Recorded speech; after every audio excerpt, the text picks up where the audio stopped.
Nadia had always believed that ordinary people lived ordinary lives. That belief died the moment she answered a phone that wasn't hers. She had been working the late shift at the hospital, her scrub stained with coffee and exhaustion, her mind numb from another 16-hour day. The nurse's station was chaos, patients calling, machines beeping, doctors shouting orders across the hall. When the phone on the desk buzzed, she picked it up without thinking. A reflex. A mistake. The voice on the other end was low, controlled, dangerous. "Is it done?" She froze. Her mouth opened, but no words came. The silence stretched between them like a wire pulled too tight. "Who is this?" The voice shifted, still calm, but now edged with something darker. I'm sorry. I think you have the wrong number." "No." The word was final. "You answered Marco's phone. That means you know where he is. Or you know what happened to him." Her heart slammed against her ribs. "I don't know anyone named Marco. This is a hospital. A hospital." A pause. Then, quieter, almost curious. "Which one?" She shouldn't have answered. She knew that even as the words left her mouth. But fear makes people honest, and exhaustion makes them careless. "St. Catherine's." "Look, I don't know what this is about, but I'm just a nurse. I picked up the wrong phone. I'm sorry." Another silence. Longer this time. She could hear him breathing, steady, deliberate, like a man who had all the time in the world. "Stay where you are," he said. "I'm coming for you." The line went dead. Nadia stood there, the phone trembling in her hand, her pulse roaring in her ears. She looked down at the device, sleek, black, unfamiliar.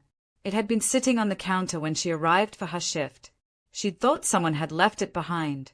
A lost and found item. Nothing more. She was wrong. "Before we go on, tell us, where are you watching from? Drop it in the comments below." Nadia tried to forget the call. She told herself it was nothing, a prank, a misunderstanding, a wrong number that meant nothing to her life. But fear has a way of settling into the bones, and for the rest of her shift, she felt it there, cold and heavy. When her shift ended, she walked to her car through the empty parking lot, keys gripped between her fingers like a weapon. The street lights flickered. The wind carried the smell of rain and asphalt. She unlocked her door, slid inside, locked it again. She was halfway home when she noticed the car behind her. Black. Expensive. Clothes enough that she could see the outline of the driver. Broad shoulders. Stillness that felt intentional. Her hands tightened on the wheel. She turned left. The car followed. She turned right. It stayed with her, a shadow that refused to fade. Her apartment building appeared ahead, and she pulled into the lot too fast, tires squealing. She grabbed her bag, ran for the door, fumbled with her keys. Behind her, the black car rolled to a stop. The door opened. A man stepped out. He was tall, dressed in a dark suit that looked like it cost more than her rent. His face was all sharp lines and controlled power, jaw tight, eyes dark and unreadable. He moved with the kind of confidence that came from knowing no one would stop him. He stopped a few feet away from her, hands in his pockets, posture relaxed. But there was nothing relaxed about the way he looked at her. "Nadia Karam," he said. Her name in his mouth felt like a claim. "How do you know my name?" "I know everything about you now." His voice was the same one from the phone. Low, steady, unshakable. 28 years old. Nurse at St. Catherine's for 3 years. You work doubles to pay off your brother's medical bills. You live alone. You drink your coffee black because you can't afford cream. Her breath caught. "What do you want from me?" He stepped closer. Not threatening, but inevitable. Like a tide you couldn't outrun. "You answered Marco's phone. That makes you a witness. And witnesses, in my world, don't get to walk away." "I don't know anything. I swear." "I believe you." He tilted his head, studying her like she was a puzzle he was deciding whether to solve or destroy. "But it doesn't matter what you know. It matters what others think you know." I don't understand. You will. He reached into his jacket, and she flinched, but he only pulled out a phone, not Marco's, a different one. He held it out to her. Take it. Why? Because the people looking for Marco are going to come looking for you next. And when they do, I'm the only one who can keep you alive. She stayed at the phone, then at him. Who are you?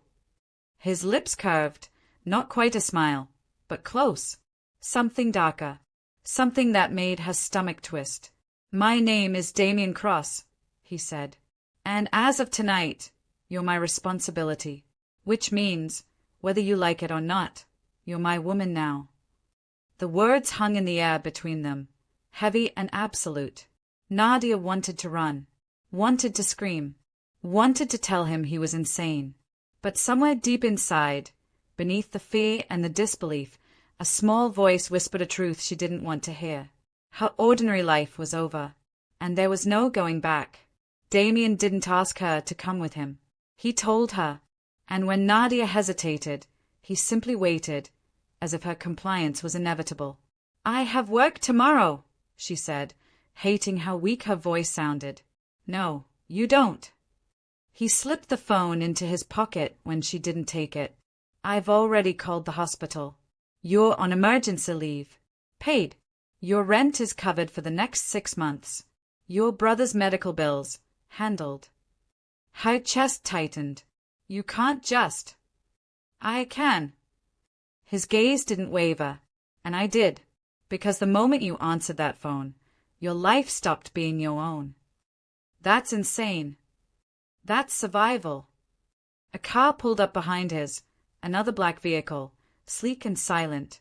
2 men stepped out, both wearing the same dark suits, the same expressionless faces. They didn't speak, didn't need to. They flanked Damien like shadows. You can come with me willingly, Damien said, his tone still calm, still patient. Or my men will carry you. Either way, you're leaving this parking lot with me tonight. Nadia looked at her apartment building, the peeling paint, the flickering hallway light visible through the lobby window. She thought about her tiny one-bedroom with a leaking faucet and the neighbor who played music too loud. She thought about her brother in the long-term care facility across town, his bills piling up faster than she could pay them. She thought about the life she'd built from nothing, held together with caffeine and stubbornness and the desperate hope that things would get better. And she realized that life was already gone. Fine, she whispered, but I need to get some things. Already taken care of. He gestured to the second car. Your belongings will be delivered tomorrow. Of course they would. She climbed into his car because there was no other choice. The interior smelled like leather and something darker. Smoke, perhaps, or secrets. Damien slid into the seat beside her, and one of his men took the wheel. The city blurred past the windows. Streetlights became ribbons of gold. The hospital district faded into the financial center, then into neighborhoods she'd only seen on television, where the buildings had doormen and the cars had drivers and the people inside never worried about medical bills or double shifts or whether they'd have enough to eat. They stopped in front of a high-rise that looked like it touched the clouds. This is where I live, Damien said. It's where you'll stay. For how long? He turned to look at her, and for the first time, she saw something flicker in his eyes. Not quite kindness, but not cruelty either. Something in between. Until it's safe, he said. Or until you're no longer useful. She didn't ask which would come first. The penthouse was glass and steel and silence. Floor-to-ceiling windows overlooked the city like a kingdom laid bare. The furniture was expensive, minimalist, cold. It felt like a place where no one actually lived, just existed between moments of violence. Your room is down the hall, Damien said, shrugging off his jacket. Beneath it, she caught the outline of a shoulder holster, the glint of metal. You'll have everything you need. Food, clothes, privacy. But you don't leave this floor without me. Understand? I'm a prisoner. You're protected. He poured himself a drink from a crystal decanter, whiskey, amber, and sharp. There's a difference. Is there? He took a slow sip, watching her over the rim of the glass. The people looking for Marco don't take prisoners, Nadia. They take examples. You're alive because you're with me. Remember that. She wanted to argue, wanted to tell him he had no right to decide her fate. But the truth was undeniable. She was in over her head, drowning in a world she didn't understand. Why are they looking for him? She asked. This Marco person. Because he made a mistake. Damien set the glass down. He thought he could steal from me and disappear. He was wrong. And you think I know where he is. I think you're the last person who touched his phone, which means you're either involved or you're bait. His eyes narrowed. Either way, you're valuable. The word made her skin crawl. Get some rest, he said, turning away. Tomorrow, we figure out what happens next. She wanted to refuse, wanted to demand answers, explanations, a way out. But exhaustion was a weight she couldn't carry anymore, and her legs were already moving toward the hallway, toward the room he'd claimed was hers. It was twice the size of her apartment. The bed looked like it had never been slept in. The bathroom had marble floors and a shower with 6 different heads. There were clothes in the closet, her size, her style, as if someone had studied her life and replicated it. She sat on the edge of the bed and finally let herself feel it, the fear, the disbelief, the anger. Her hands shook. Her breath came fast and shallow. Somewhere in this city, people were looking for her. And the only thing standing between her and them was a man who looked at her like she was a problem to be solved. She lay back on the bed, staring at the ceiling, and wondered how a single phone call had unraveled everything. Outside the window, the city glittered like broken glass. And somewhere in the darkness, Damien Cross stood watching it too, a drink in his hand, his mind already calculating the cost of keeping her alive. Because in his world, everything had price. Even safety, especially safety. The first 3 days passed in a haze of silence and surveillance.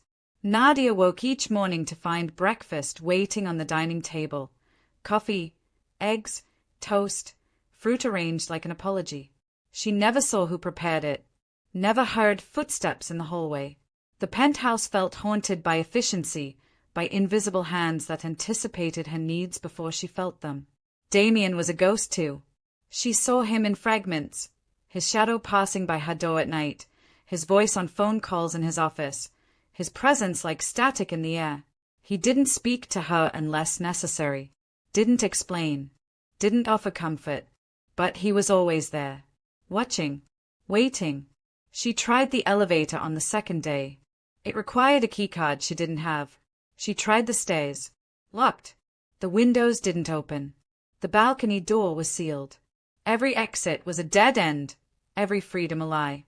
The cage was beautiful, but it was still a cage. On the 4th morning, Damien finally came to her. He appeared in the doorway of her room without knocking, dressed in a black shirt and dark slacks, his sleeves rolled to his elbows. He looked tired, shadows under his eyes, tension in his jaw. Get dressed, he said. We're going out. She blinked. Out. You need air, and I need to remind Satan people that you're under my protection. He turned to leave, then paused. Wear something nice. This is business. She wanted to refuse, wanted to tell him she wasn't his doll to dress up and parade around. But the thought of leaving the penthouse, even for an hour, was enough to silence her pride. She chose a simple black dress from the closet and pulled her hair back. When she emerged, Damien was waiting by the elevator, his expression unreadable. You look acceptable, he said. Thanks, she muttered. I live to meet your standards. His lips twitched. Almost a smile. Almost. The restaurant was the kind of place where the menus had no prices and the waiters moved like ballet dancers. Damien led her to a private room in the back, where a table was set for 2 beneath a chandelier that looked like frozen starlight. Sit, he said. She did. Because what else could she do? He poured her wine without asking if she wanted it, ordered food without consulting her. spoke to the waiter in a language she didn't recognize, Italian, maybe, or something older. When they were alone again, he leaned back in his chair and studied her. "You're angry," he said. "I'm a prisoner. You're alive. Is that supposed to make me grateful? It's supposed to make you smart." He sipped his wine. 3 people have died trying to find Marco in the last week. His apartment was burned to the ground. His sister is in hiding. His contacts have all disappeared. His eyes locked onto hers. "You're alive because you're with me. If you were anywhere else, you'd be a corpse by now." The words were brutal, but his tone was matter-of-fact. Not cruel, just true. "Why do they want him so badly?" she asked. "Because he took something that wasn't his. And in my world, that's unforgivable." "Your world?" She set her glass down too hard. "You mean the world where you decide who lives and dies? Where you can just take someone's life and call it protection?" "Yes." No hesitation. No shame. That world. She wanted to hate him. Wanted to look at him and see only the monster, the criminal, the man who held her captive. But there was something else there too, something she didn't want to acknowledge. He was honest. Brutally, painfully honest. He didn't pretend to be something he wasn't. Didn't dress up his choices in pretty words. And in a strange way, that was more comforting than any lie could have been. "What happens when you find him?" she asked quietly. Damien's jaw tightened. "That's not your concern." "It is if I'm bait." He was silent for a long moment. Then he leaned forward, elbows on the table, his gaze intense. "You're not bait, Nadia. You're insurance. As long as they think you might know something, they'll hesitate. And hesitation is all I need." "To do what?" "To finish this." The food arrived before she could press further. They ate in silence, the weight of unspoken things heavy between them. She noticed the way he watched the door, the way his hand never strayed far from his jacket. He was always ready, always aware. He lived in a state of perpetual war. And now, so did she. If this story has already found a place in your heart, don't forget to like, comment, subscribe, and check the description box below for more stories that stay long after they end. When they returned to the penthouse, the sun was setting, painting the city in shades of blood and gold. Nadia stood by the window, watching the light fade, and felt something shift inside her. She was still angry, still afraid, but beneath it all, a new feeling was growing, something she didn't have a name for yet. Behind her, Damien poured himself a drink. "You did well tonight," he said. "I didn't do anything. You didn't panic. You didn't make a scene. That's more than most people manage." He crossed to stand beside her, close enough that she could smell the faint scent of his cologne, cedar and smoke. "You're stronger than you think." She turned to look at him. "Is that a compliment?" "It's an observation." For a moment, they stood there, side by side, 2 people trapped in the same impossible situation. She wanted to ask him if he ever got tired of it, the violence, the danger, the constant vigilance. She wanted to know if there was anything human left beneath the armor. But before she could speak, his phone buzzed. He pulled it out, read the message, and his expression hardened. "Go to your room," he said quietly. "What's wrong?" "Now, Nadia." The command in his voice left no room for argument. She went, but not before she saw the way his hand moved to the gun at his side. Something was coming, and for the first time since this began, she found herself hoping Damien Cross was as dangerous as everyone said he was. Because if he wasn't, they were both going to die. The attack came at midnight. Nadia woke to the sound of shattering glass and gunfire, sharp, percussive, terrifyingly close. She bolted upright, heart hammering, every instinct screaming at her to run. But there was nowhere to go. The door to her room burst open. Damien stood there, gun in hand, his face a mask of cold focus. "Bathroom. Now. Lock the door. Don't come out until I tell you." She didn't argue, didn't ask questions. She ran. The bathroom was marble and mirrors, and she locked herself inside, pressing her back against the door, her breath coming in ragged gasps. Outside, the sounds of violence echoed through the penthouse, shouts, crashes, the unmistakable crack of bullets meeting flesh. She covered her ears, but she couldn't block it out. Couldn't stop imagining Damien out there, fighting, bleeding, dying. And the thought of him dying made something twist painfully in her chest. Minutes passed like hours. The noise faded. Silence settled, thick and suffocating. Then a knock. Soft. Deliberate. Nadia. It's over. Open the door. His voice. She unlocked the door with shaking hands. Damien stood in the doorway, alive, breathing, but not unscathed. Blood stained his shirt. His or someone else's. She couldn't tell. His knuckles were split. A cut ran along his jaw. "You're hate," she whispered. "I'm fine." He stepped into the bathroom, pulled a first aid kit from under the sink like he'd done this 100 times before. "Are you?" She nodded, unable to speak. He sat on the edge of the bathtub and began cleaning his wounds with practiced efficiency. She watched him work, the way his hands moved with precision, the way he didn't flinch when the antiseptic bit into his cuts. "Let me," she said suddenly. He looked up, surprised. "You don't have to." "I'm a nice." She took the gauze from his hand. "Let me." He hesitated, then nodded. She knelt in front of him, her hand steadier than she expected. She cleaned the cut on his jaw, applied antiseptic, covered it with a bandage. Their faces were inches apart. She could feel his breath, warm and steady, could see the way his eyes tracked her movements, cautious and curious. "Why do you do this?" she asked quietly. "Live like this?" "Because it's all I know." "That's not an answer." He was silent for a long moment. Then, softer, "My father built an empire. When he died, I inherited it. The business, the enemies, the blood. I didn't choose this life, Nadia, but I'm good at it, and that's enough." "Is it?" He caught her wrist, gently, stopping her hand. "You're asking the wrong questions." "What should I be asking?" "You should be asking why I'm telling you this." His thumb brushed over her pulse point, and she felt her heart stutter. "You should be asking why I haven't sent you away." "Why haven't you?" His gaze dropped to her lips, then back to her eyes. "Because keeping you close is easier than wondering where you are." The confession hung between them, raw and unguarded. She should have pulled away, should have remembered that he was her captor, her jailer, the reason her life had been torn apart.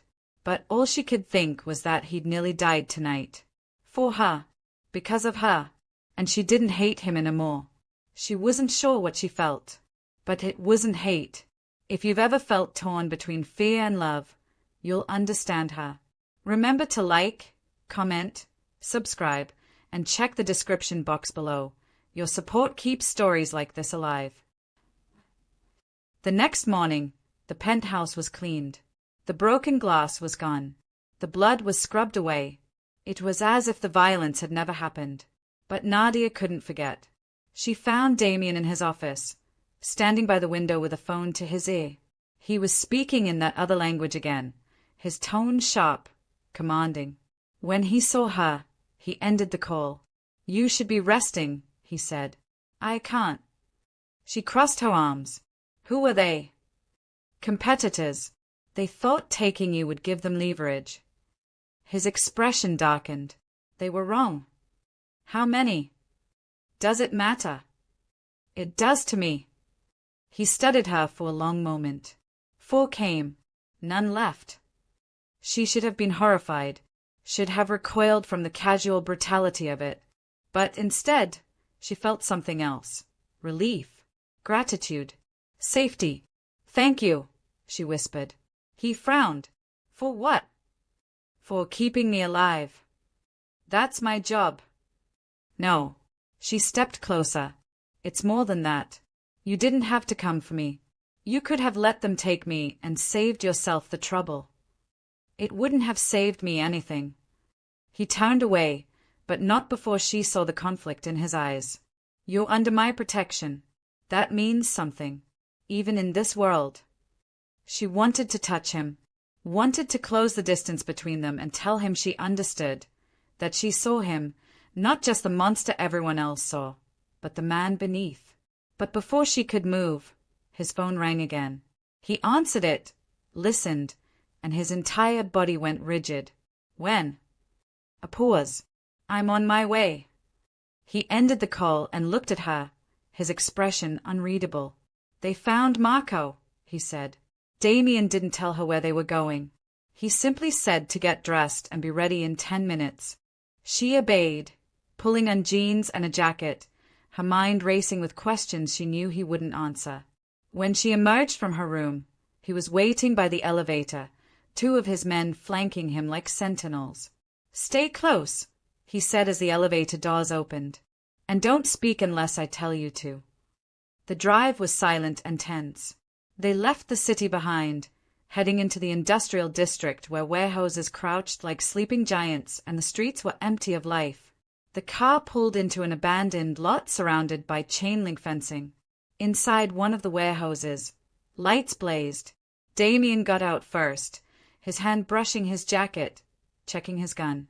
Nadia followed, her stomach churning with dread. The warehouse smelled like rust and fear. In the center of the space, under harsh fluorescent lights, a man sat tied to a chair. His face was bruised, swollen, barely recognizable. But Nadia knew who he was before Damien said his name. Marco. The man looked up, eyes wide with terror. He tried to speak, but his voice came out as a broken rasp. Damien crossed to him slowly, hands in his pockets, posture deceptively casual. You've been busy, Marco. Stealing from me, running, hiding behind women and children. He crouched down, eye level with the beaten man. Did you really think you'd get away with it? Marco shook his head frantically. I was going to give it back, I swear. I just needed time. You needed time. Damien's voice was soft, almost gentle. And how many people died while you took your time? How many lives did you put at risk? Please. She answered your phone, Marco. Damien gestured to Nadia without looking at her. This woman, innocent, hardworking, no part of our world. She picked up your phone by accident, and because of that, she nearly died. Twice. Marco's gaze slid to Nadia, and she saw the guilt there, raw and desperate. I'm sorry, he choked out. I didn't mean. Intentions don't matter. Damien stood. Consequences do. He pulled his gun from his jacket, and Nadia's breath stopped. Damien, her voice came out as a whisper. He didn't look at her. You shouldn't be here for this. Then why did you bring me? Finally, he turned. Their eyes met across the warehouse, and she saw something flicker in his gaze. Doubt, maybe, or regret. Because you deserve to see the truth, he said quietly, about who I am, what I do. This is my world, Nadia. This is what keeping you safe looks like. He turned back to Marco. Wait. Nadia stepped forward, her heart pounding. Please, just wait. Damien's jaw tightened, but he didn't pull the trigger. He made a mistake, she said, her voice shaking. People make mistakes. That doesn't mean. In my world, it does. Damien's tone was final. There are rules. He broke them. There are consequences. And what about mercy? Mercy is a luxury I can't afford. She wanted to argue, wanted to tell him that he was better than this, that he didn't have to be the monster everyone expected. But looking at him now, at the cold resolve in his eyes, the gun steady in his hand, she realized something. He wasn't cruel. He was consistent. In a world built on chaos and violence, he was the only constant, the only thing people could depend on, even if that dependability came with blood. Please, Marco whispered again, his voice breaking. I have a daughter. Damien's hand tightened on the gun. For a moment, the warehouse was utterly silent. Then he lowered the weapon. Your daughter, he said slowly, will grow up without a father because of the choices you made. Remember that when you see her again. He holstered the gun. You have 24 hours to return what you stole and leave the city. If I see you after that, I won't hesitate a second time. Marco sagged in the chair, relief and disbelief warring on his face. Damien turned to his men. Cut him loose. Make sure he leaves. Then he walked past Nadia without a word, heading for the exit. She hurried after him, her mind reeling. Why did you let him go? You asked me to. That's not an answer. He stopped at the car, one hand on the door, his back to her. You said people make mistakes. You're right. Marco made one. I made one too, by bringing you here, thinking you needed to see who I really am. He finally looked at her, and his expression was guarded, distant. But maybe I was wrong. Maybe you don't need to see it. Maybe it's better if you still think there's something worth saving. Damien. Get in the car, Nadia. She did, but as they drove away from the warehouse, leaving Marco and his second chance behind, she couldn't stop thinking about the look in Damien's eyes. He'd let Marco live because she'd asked him to, which meant somewhere beneath the armor and the violence, there was still something human, something that could be reached, something that could be changed. And as dangerous as that thought was, she couldn't let it go. If your heart's racing too, take a breath, and don't forget to like, comment, subscribe, and check the description box below for more unforgettable love stories. The penthouse felt different after that night. Quieter, maybe, or heavier. Nadia couldn't tell which. Damien retreated into his office for days, imaging only for meals he barely touched. She heard him on phone calls late into the night, his voice low, strained, arguing with people she couldn't see. The tension in the apartment thickened like smoke, and she found herself walking on tiptoes, afraid to disturb whatever storm was brewing inside him. On the 5th day, she knocked on his office door. No answer. She knocked again. Damien. Go away. She opened the door anyway. He sat behind his desk, papers scattered around him, a glass of whiskey in his hand. He looked exhausted, shadows deep under his eyes, his shirt wrinkled, his hair disheveled like he'd been running his hands through it for hours. I told you to go away, he said without looking up. I don't take orders well. She crossed the room and sat in the chair across from him. What's wrong? Nothing you need to worry about. Try me. He finally looked at her, and she was startled by what she saw, not anger, but weariness, the kind of bone-deep exhaustion that came from carrying too much for too long. Marco talked, he said quietly. Before he left the city, he told people I let him go, that I showed weakness. He took a slow sip of whiskey. Now every competitor, every enemy, every ambitious lieutenant thinks I'm vulnerable. They're circling like sharks. Because you showed mercy. Because I showed hesitation. In my world, hesitation is death. She leaned forward. You did the right thing. Did I? His laugh was bitter. 3 of my warehouses were hit last night. 6 of my men are in the hospital. 1 is dead. All because I listened to you and let Marco walk away. The guilt hit her like a fist to the chest. Damien. I'm not blaming you. He set the glass down. I made the choice. I live with the consequences. That's how this works. Then let me help. Help. He shook his head. You're nice, Nadia. What are you going to do? Bandage my enemies to death? I can listen. I can be here. You don't have to carry all of this alone. He was silent for a long moment, staring at her like she was a puzzle he couldn't solve. Then, quietly, why do you care? Because you're not the monster you pretend to be.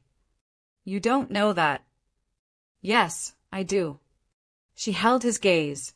You could have killed Marco without a second thought. You could have let those men take me instead of risking your life. You could have thrown me out the moment I became inconvenient. Her voice softened. But you didn't. You're not as heartless as you want people to think. Heartless would be easier. Maybe, but it wouldn't be honest. He looked away, jaw tight, and she saw the conflict playing out behind his eyes, the war between who he was supposed to be and who he actually was. I don't know how to do this, he admitted finally, his voice barely above a whisper. How to be soft and survive. One always destroys the other. What if it doesn't have to? It does. That's the rule. That's how this world works. Then maybe it's time to change the rules. He met her eyes again, and for a moment, something passed between them, understanding, maybe, or recognition. The acknowledgement that they were both trapped in cages of their own making. You make it sound simple, he said. It's not, but it's possible. He stood, crossed to the window, his back to her. You should leave. The penthouse. This world. This life. Me. His shoulders tensed. When this is over, when it's safe, I'll give you money, a new identity, a fresh start somewhere far from here. You can go back to being Nadia Karam, the nurse who works doubles and drinks black coffee. And what if I don't want that? He turned, surprise flickering across his face. What? What if I don't want to leave? You don't mean that. Don't I? She stood, closing the distance between them. I'm not saying I'm happy here. I'm not saying I chose this. But I'm also not saying I regret it. She paused, searching for the right words. You've shown me a part of the world I never knew existed. A part of myself I didn't know was there. And yes, it's terrifying. Yes, it's dangerous. But it's also real in a way my old life never was. Your old life was safe. My old life was suffocating. The admission surprised even her. I was drowning in debt and exhaustion, waking myself to death just to stay afloat. At least here, I'm drowning in something that matters. I don't matter, Nadia. You do to me. The words hung between them, too honest, too raw. She wanted to take them back, but they were already out, already changing the shape of everything. Damien stared at her, his expression unreadable. Then he stepped closer, so close she could see the gold flecks in his dark eyes, could feel the heat radiating from his body. You don't know what you're saying, he whispered.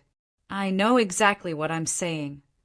His hand lifted, hesitated, then cupped her cheek with a gentleness that made her breath catch. His thumb brushed over her skin, and she leaned into the touch without thinking. This can't happen, he said, but he didn't pull away. Why not? Because I'll ruin you. I ruin everything I touch. What if I'm already ruined? Then I'll make it worse. Let me decide that. For a moment, she thought he would kiss her, saw the want in his eyes, felt the tension coiling between them like a living thing. But then his phone buzzed, shattering the moment. He stepped back, pulled out the phone, read the message. His expression hardened. We have a problem, he said. The problem arrived an hour later in the form of a man Damien introduced only as Victor. He was older than Damien, maybe 50, with silver hair and a smile that never reached his eyes. He moved through the penthouse like he owned it, his gaze lingering on Nadia with an interest that made her skin crawl. So this is the girl, Victor said, circling her slowly. The one who's caused so much trouble. She's under my protection, Damien said, his tone leaving no room for interpretation. Of course, of course. Victor waved a hand dismissively. But you have to admit, Damien, this whole situation is unconventional. You've never let a civilian get this close before. People are starting to wonder why. People can wonder all they want. Can they? Victor's smile sharpened. Because from where I'm standing, it looks like you've developed a weakness. And in our line of work, weakness is fatal. Are you threatening me, Victor? I'm advising you, as a friend. He turned his attention back to Nadia. Tell me, my dear, what is it about you that's made Damien cross, the most ruthless man in this city, go soft? Nadia lifted her chin, refusing to be intimidated. Maybe he was never as ruthless as everyone thought. Victor laughed, a sound like breaking glass. Oh, she's clever. I can see why you like her. He turned back to Damien. But cleverness won't protect her when the others come.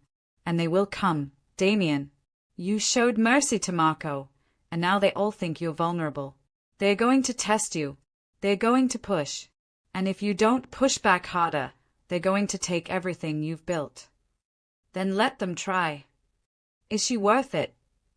Victor's voice dropped, serious now. Is she worth losing your empire? Damien didn't answer immediately.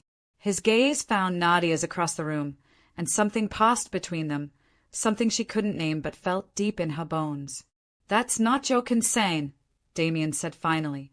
It becomes my concern when your decisions affect all of us. Victor straightened his jacket. You have a choice to make, Damien. Your empire or the girl. You can't have both. Get out. Victor smiled. I'll give you 48 hours to decide. After that, the council will make the decision for you. He nodded to Nadia. It was lovely meeting you, my dear. I hope you enjoy the time you have left. He left, his footsteps echoing through the penthouse, and when the elevator doors closed behind him, the silence was deafening. Nadia turned to Damien. What did he mean? The council will decide. It means they are going to vote on whether you live or die. His voice was flat, emotionless. And if I don't comply, they'll remove me from power and kill us both. Her blood ran cold. So what do we do? He looked at her, and for the first time since she'd met him, she saw fear in his eyes. Not for himself, but for her. We run, he said quietly. We disappear. It's the only way you survive. And your empire means nothing if you're dead. The confession hit her harder than any bullet could have. He was willing to give up everything, his power, his legacy, his entire world, for her. Damien. Pack your things, he said, turning away before she could see the emotion on his face. We leave tonight. But even as he said it, even as she nodded and went to her room to gather what little she had, they both knew the truth. In Damien's world, no one just walked away, and the price for trying was always paid in blood. They didn't make it to midnight. Nadia was zipping her bag when she heard the explosion, a deep, thunderous boom that shook the entire building. The lights flickered, alarm screamed, glass shattered somewhere below. Damien burst into her room, gun already drawn. They're here. Who? Everyone. He grabbed her hand. We're out of time. They ran through the penthouse, but the elevator was dead. The stairs were their only option. Damien led the way, moving with lethal precision, his body a shield between her and whatever waited below. They made it down 3 floors before the first gunman appeared. Damien didn't hesitate. He fired twice, and 2 men dropped. He kept moving, kept shooting, his movements fluid and practiced. Nadia stayed behind him, her heart hammering so hard she thought it might break through her ribs. They reached the parking garage. Damien's car waited, black and sleek, an escape 30 feet away. But between them and freedom stood a dozen armed men. And at the center of them, Victor smiled. Did you really think I'd give you 48 hours? He called out. I know you, Damien. You would have run. And I couldn't let that happen. Damien raised his gun, but Victor raised his hand. Before you do something foolish, look around. You're outnumbered, outgunned. And she, he gestured to Nadia, has nowhere to hide. Damien's jaw clenched. His gun didn't waver. Let her go. This is between us. No, my friend. This is about what you represent. You broke the rules. You showed weakness. And now, you have to pay the price. Then take it from me. Leave her out of this. But she is this. Victor's smile widened. She's the symbol of your failure, your softness, your humanity. And in our world, humanity is a disease. The only cure is to cut it out. Damien's finger tightened on the trigger. Nadia could see the calculation in his eyes, the odds, the angles, the probability of survival. It wasn't good. If I give myself up, Damien said slowly, will you let her walk away? No. Nadia grabbed his arm. Don't. Will you? He repeated, ignoring her. Victor tilted his head, considering. Perhaps. If you kneel. If you beg. If you admit that you were wrong and that the council was right. Then maybe, I'll let her live. Damien lowered his gun. No, Nadia whispered, tears burning her eyes. Damien, don't. It's the only way. He looked at her, and his eyes were impossibly soft. I told you, I ruin everything I touch. But I won't let you be one of those things. You're not ruining me. I already have. He cupped her face, his thumb catching a tear that had escaped. But I can still save you. I don't want to be saved, not if it means losing you. His expression broke, just for a moment, just enough for her to see the man beneath the armor. You were never supposed to matter this much. But I do. Yes. He leaned his forehead against hers. God help me, you do. Then he kissed her. It was desperate and achingly tender, a goodbye wrapped in longing, a promise he knew he couldn't keep. When he pulled back, his eyes were wet. Run when I tell you to, he whispered. Damien. Run, and don't look back. Before she could respond, he spun and fired. The garage exploded into chaos. Gunfire erupted from every direction. Damien moved like a force of nature, taking down 3 men before they could react. His remaining guards, the few who'd made it down, returned fire, buying seconds they didn't have. Now. Damien shouted at her. Run. But Nadia couldn't move, couldn't leave him, couldn't watch him die for her. Instead, she did the only thing she could think of. She stepped between Damien and Victor's men, arms spread wide, making herself a target. Stop! Her voice echoed through the garage. If you want to kill someone, kill me. I'm the problem, right? I'm the weakness. So take me and leave him alone. Nadia, what are you doing? Damien grabbed her arm, tried to pull her back. But Victor raised his hand, and the shooting stopped. Well, he said slowly, this is interesting. Let him go, Nadia said, her voice steadier than she felt. You want to prove he's weak? Then prove it. Take me, and watch him walk away. If he really cares, he won't be able to leave. And if he does leave, then you were right all along. He never cared at all. It was a gamble. A desperate, stupid gamble. But it was all she had. Victor's eyes gleamed. You're either very brave or very foolish, girl. Does it matter? I suppose not. He nodded to his men. Take her. No.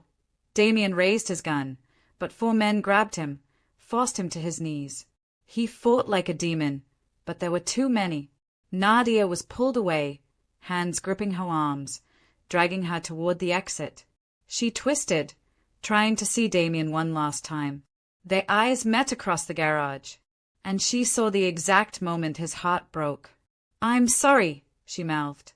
Then she was gone, swallowed by the darkness, and the last thing she heard was Damien screaming her name. Before we close this chapter, take a moment, like, comment, subscribe, and check the description box below. Every small gesture helps the next story find its way to you. They took her to a place that smelled like old concrete and desperation. A warehouse, different from the one where Marco had been held, but the same in all the ways that mattered. Cold, empty, echoing with the ghosts of violence past. They tied her to a chair in the center of the space, under a single light that swung gently, casting dancing shadows on the walls. Victor stood in front of her, hands clasped behind his back, looking almost bored. You love him, he said. It wasn't a question. Nadia didn't answer. It's written all over your face. In the way you threw yourself between him and death. In the way you're sitting here now, terrified but trying not to show it. He leaned closer. Tell me, was he worth it? Yes. The answer came without hesitation, without doubt. And in that moment, Nadia realized it was true. She loved Damien Cross. She loved the man who'd kidnapped her, protected her, showed her a world she never knew existed. She loved his contradictions, his violence and his tenderness, his cruelty and his mercy. She loved the way he looked at her like she was both his salvation and his damnation. And she would die for him if she had to. Victor sighed. You really have no idea what you've done, do you? You didn't just fall in love with a dangerous man. You made him fall in love with you. And in doing so, you destroyed him. He's stronger than you think. Is he? Victor circled her chair. Right now, Damien Cross is on his knees, broken, because of you. His empire is crumbling. His enemies are circling. And all because he couldn't let you go. Then you've already won. Why not just let me go? Because letting you go would be mercy. And I'm not in the business of mercy. He stopped in front of her. No, you'll die. And Damien will live with the knowledge that he couldn't save you. That's a far more fitting punishment. You're a monster. I'm pragmatic. There's a difference. Footsteps echoed through the warehouse. More men arrived, carrying weapons, speaking in low voices, preparing for something. Nadia's pulse quickened. What's happening? She asked. Victor smiled. We're sending Damien an invitation. To your execution. He'll come, of course. He's too broken not to. And when he does, we'll end this once and for all. You're going to kill him. We're going to give him a choice. You or his empire. Love or power. Let's see which one he chooses. But Victor had underestimated one thing. Damien Cross didn't choose. He took. The attack came like thunder, sudden, violent, overwhelming. Explosions rocked the warehouse. The lights went out. Gunfire erupted from every direction, muzzle flashes illuminating the darkness in strobe light bursts. Nadia screamed as men ran past her, shouting orders, firing blindly. Someone cut the ropes binding her wrists, and she fell forward, catching herself on her hands. Then a hand grabbed her arm, gentle but firm. Don't move. Damien's voice, rough and urgent. She looked up, and even in the darkness, she could see him. Blood on his face, fury in his eyes, death in his hands. You came, she whispered. Did you think I wouldn't? He pulled her to her feet, shielding her with his body as bullets tore through the air around them. Stay behind me. He moved through the chaos like a predator, precise and ruthless. Every shot he fired found its mark. Every movement was calculated. He wasn't just fighting to survive, he was fighting to destroy. And he was winning. Victor appeared through the smoke, gun raised. You should have walked away, Damien. I don't walk away from what's mine. Damien fired. Victor dove behind cover, returned fire. The bullet grazed Damien's shoulder, and he grunted but didn't stop. She's made you weak. Victor shouted. She's made me something worse. Damien's voice was cold, lethal. She's made me desperate. He charged forward, and the two men collided. No guns now, just fists and fury and the weight of everything unsaid. They fought like animals, brutal and efficient, each blow meant to end the other.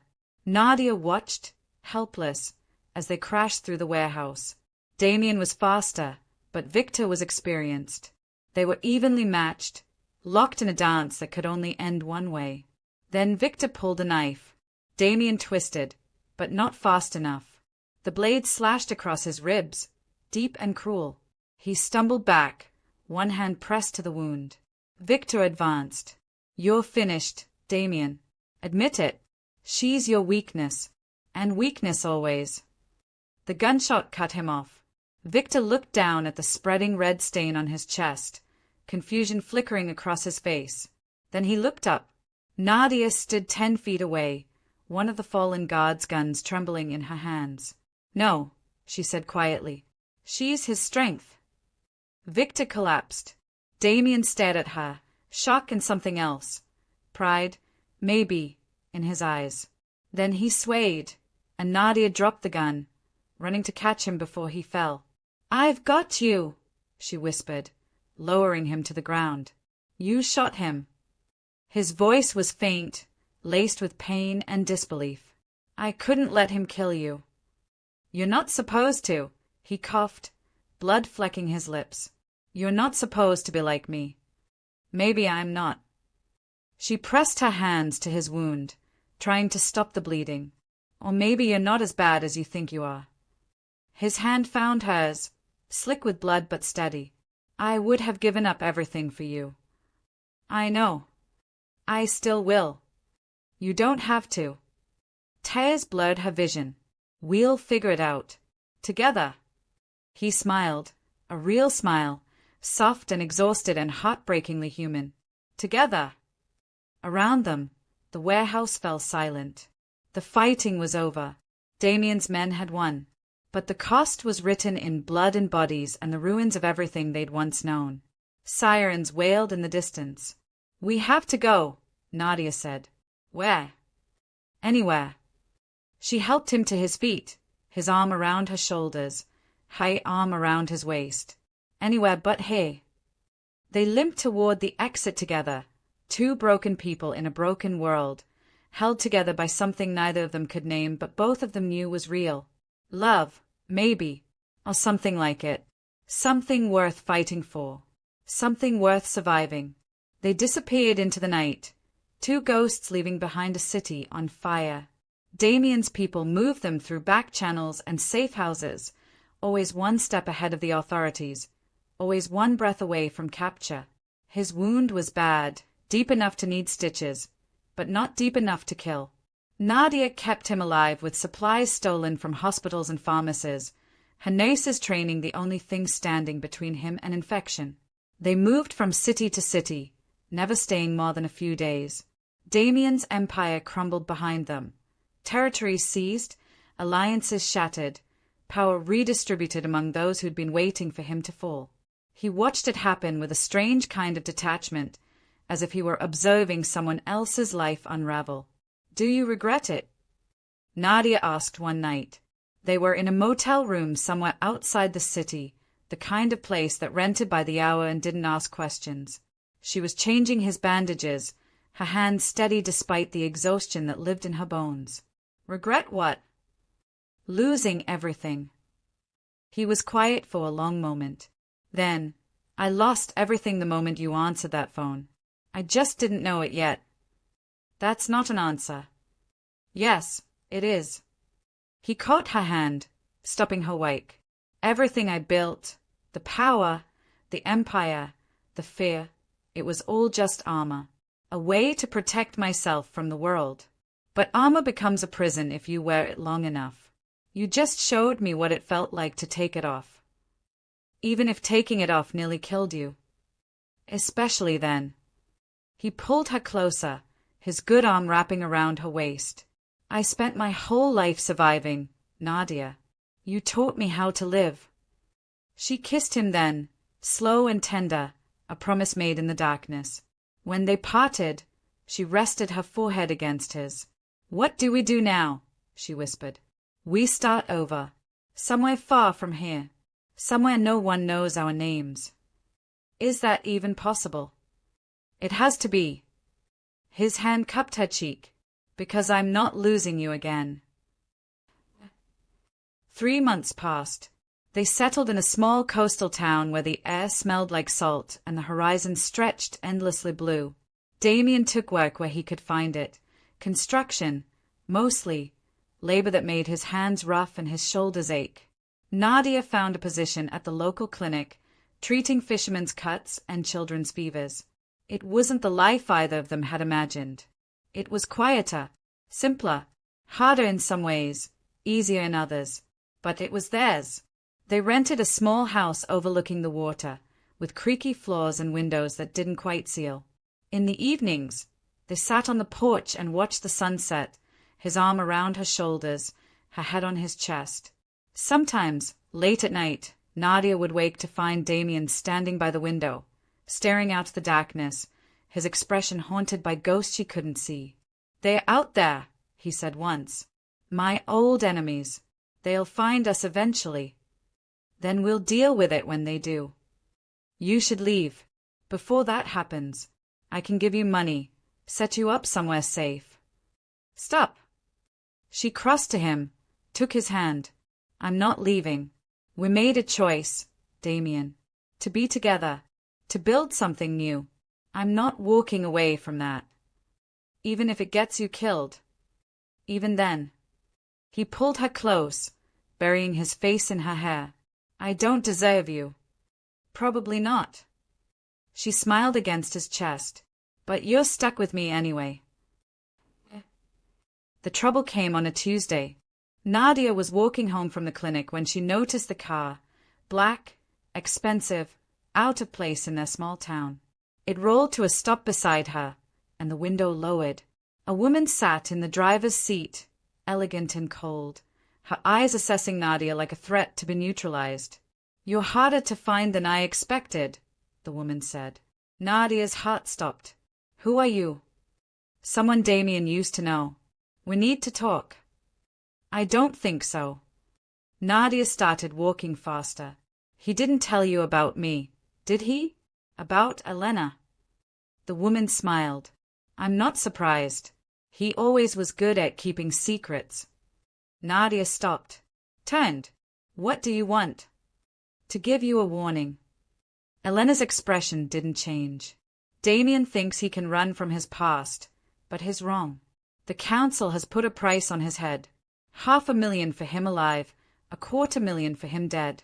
Every bounty hunter, every desperate fool with a gun is going to come looking. And when they do, they're going to find you first. Then we'll fight them." "You?" Elena laughed. "You're a nurse playing at being a gangster's girlfriend. You don't have the first idea what's coming." "Maybe not, but I know I won't leave him. Even if staying gets you both killed." "Even then." Elena studied her for a long moment. Then she nodded, almost respectfully. "He chose well, better than he deserved." She put the car in drive. "Good luck, Nadia Karam.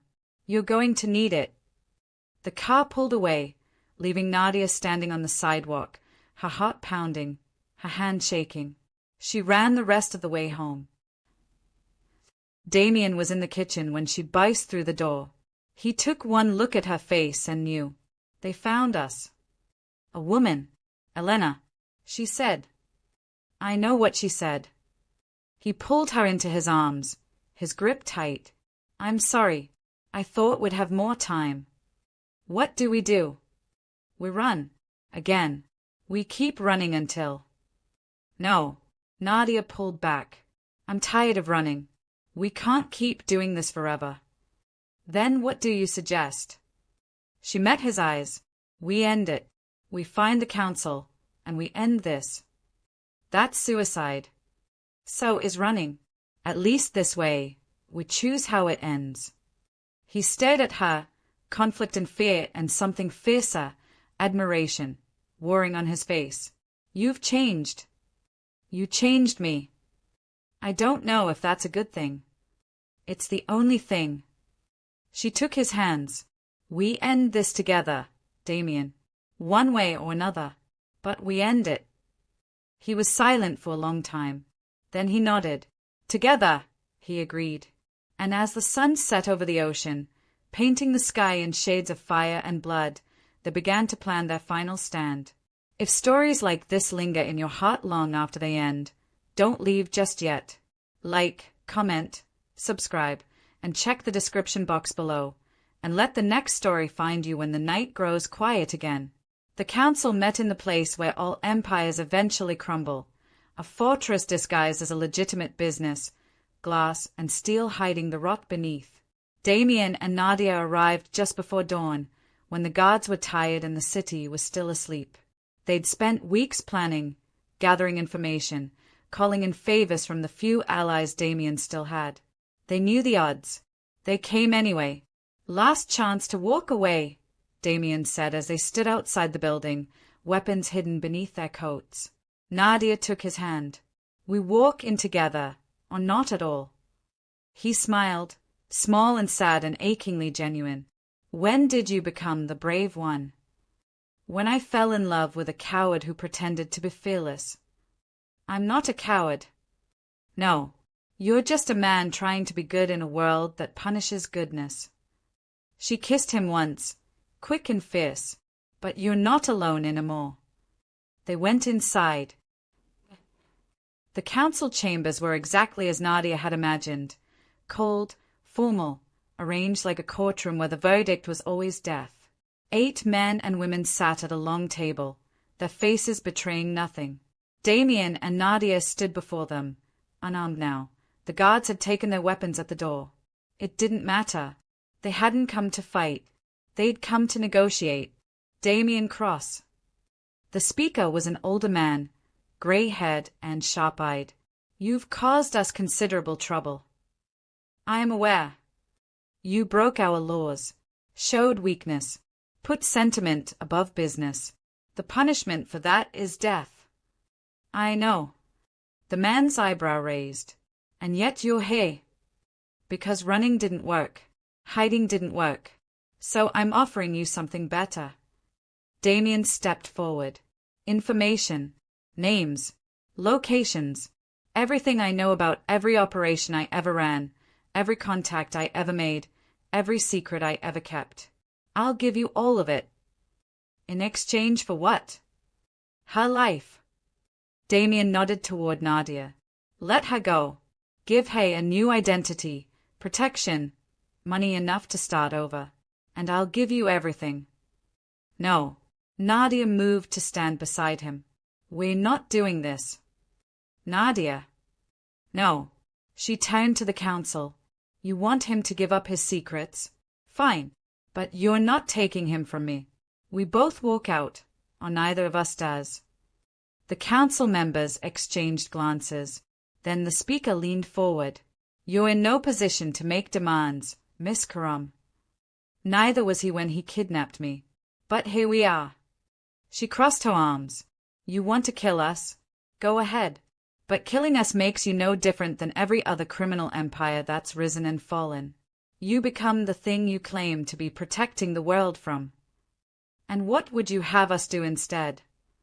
Let us disappear. For real this time. Damien gives you his information, helps you clean up the mess his departure created. We vanish, and you never hear from us again.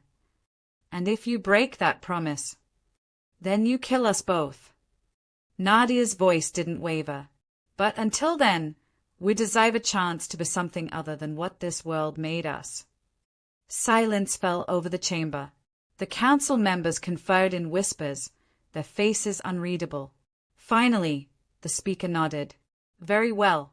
Damien Cross will spend the next 6 months providing us with every piece of information we require. After that, you'll both be given new identities and relocated. But there are conditions. Name them, Damien said. You never return to this city. You never contact anyone from your old life. You never use your real names again. You become ghosts, invisible and forgotten. Can you live with that? Damien looked at Nadia. She looked back, and in that shared glance, an entire conversation happened without words. Could they live without their names? Without their past? Without everything they'd once been? Yes, because they'd have each other. We can live with that, Nadia said. Then we have a deal. 6 months later, in a town whose name didn't matter, 2 people who were no longer Damien Cross and Nadia Karam sat on a porch watching the sunset. They'd built a life here, small, quiet, unremarkable. He worked as a carpenter now, building things instead of destroying them. She taught first aid classes at the community center, helping people instead of hiding from them. They had new names, new histories, new faces and photographs that hung on walls. But underneath it all, they were still themselves, still marked by everything they'd survived. Some nights, when the darkness pressed too close, they held each other and remembered who they used to be. The woman who answered a phone by mistake. The man who responded by taking her life apart and putting it back together in a way she never expected. "Do you ever miss it?" she asked one evening, her head on his shoulder, the sky turning purple above them. "Miss what?" "The power, the control, the feeling of being feared." He was quiet for a long moment. "Sometimes, but then I wake up next to you, and I remember what I traded it all for. And I don't regret a single thing." She smiled, threading her fingers through his. "Good, because you're stuck with me. Promise." "Promise." They sat there as the stars emerged, two people who'd found each other in the darkness and refused to let go. Their old lives were ashes now, scattered by winds they couldn't control. But from those ashes, something new had grown, something quieter, something softer, something that looked remarkably like peace. It wasn't the ending either of them had imagined, but it was theirs, and that was enough. The world kept turning. Somewhere, empires rose and fell. Somewhere, people made mistakes and paid for them. Somewhere, violence and power and fear ruled the night. But hey, in this small corner of the world where no one knew their names, two ghosts had found something they'd both stopped believing in. A second chance, a new beginning, a love that refused to die. And as the last light faded from the sky, they held each other and whispered promises they intended to keep. Promises about tomorrow, and the day after, and all the days that stretched ahead like an unmarked road. They'd been prisoners once, captives of circumstance, of violence, of a world that demanded they be something they weren't. But they were free now. Finally, impossibly, beautifully free.